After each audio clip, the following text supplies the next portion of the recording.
Nous avons entamé la deuxième phase du projet de reconstruction du collège de Goderville qui consiste en la démolition de l'ancien collège. Donc nous avons attendu la fin de l'année jusqu'au 13 juillet, les collèges étaient ouverts. Et là on a commencé donc le curage et le désamiantage du collège. C'est une phase qui va se dérouler donc de juillet à peu près octobre 2023 avec la démolition du bâtiment enseignement, du bâtiment logement administration, des autres bâtiments annexes. On va conserver quand même plusieurs bâtiments sur le site, la SECPA qui est un bâtiment récent et la demi-pension le temps des travaux.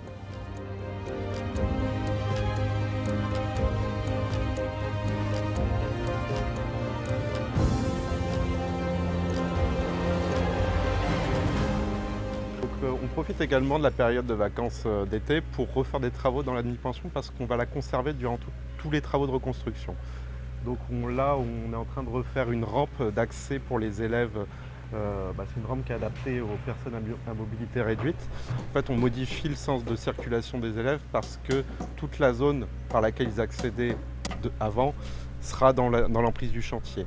Donc on refait cette zone d'accès et dans la demi-pension, on a aussi fait des modifications sur des portes et sur le système aussi de sécurité incendie pour le mettre au niveau et l'envoyer vers le collège provisoire.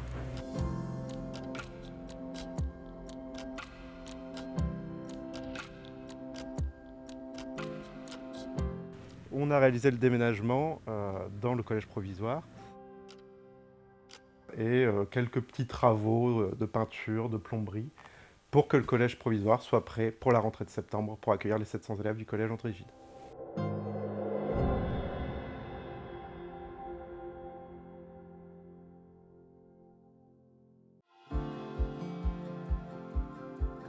Nous sommes ici sur le chantier de construction du centre d'exploitation des routes d'Étalonde, sur une parcelle d'environ 6000 m².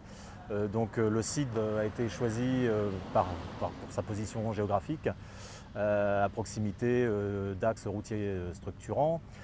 Donc il est conçu pour accueillir les 15 agents des centres du Tréport et du centre de Blangy-sur-Brel.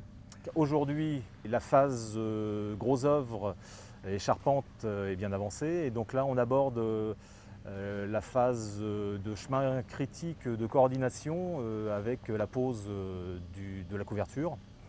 Et notamment là on est en train de finaliser la pose de la zone garage. Donc avec un type de panneau, c'est un bac acier avec panneau sandwich composé d'un complexe d'étanchéité thermique. Donc dans la zone garage, on se contentera d'un hors-gel compte tenu, pour des raisons d'économie d'énergie et compte tenu du volume important de cette zone. Alors dans le cadre également des matériaux biosourcés, donc là la partie basse vie, ce qu'on appelle la partie basse vie, c'est-à-dire les vestiaires, réfectoires, local agents.